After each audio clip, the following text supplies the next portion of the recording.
10 की विद्यार्थिनी। अगर तिरंगा बोल पाता विषय पर आपसे कुछ कहना पर कहीं किसी सरकारी भवन पर, कहीं किसी बच्चों के हाथ में, कहीं किसी सैनिकों के वर्दी के पास, कहीं किसी शहीदों की समाधि पर आज हर तरह तिरंगा लहरा रहा है।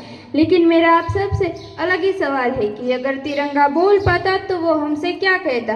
क्या वो केवल हमसे इतना ही कहता कि मुझे सलाम किया करो? क्या वो केवल हमसे इतना ही कहता कि मुझे फहराया करो? क्या वो केवल हमसे इतना ही कहता कि 15वीं अगस्त और 26 जनवरी को मुझे याद किया करो? अगर तिरंगा बोल पाता तो वो हमसे क्या कहता?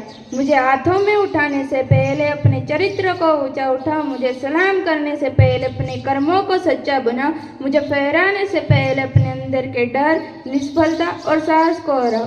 मैं केवल एक कपड़े का टुकड़ा नहीं, मैं भारत की आत्मा हूँ, मैं शहीदों का सपना हूँ, मैं सैनिकों का साहस हूँ, मैं किसानों की मेहनत हूँ, मैं बच्चों का भविष्य हूँ, मैं भारतवासियों। तिरंगा कहता है मुझसे कि मुझे ना लहराना, अपने जीवन में भी मेरा सम्मान सजाना। मैं रंग नहीं इतिहास हूँ, ये बात समझ लेना। मैं रंग नहीं इतिहास हूँ, ये बात समझ लेना। मुझे हाथों में उठाने से पहले भारत माँ को अपने मन में बसा लेना। भारत को आज़ादी भी साहस से मिली है और भारत का भविष्य भी साहस से बनेगा। साहस केवल युद्ध में ही नहीं चाहिए, साहस जीवन में भी चाहिए। सच बोलने का साहस, गलत के खिलाफ खड़े होने का साहस।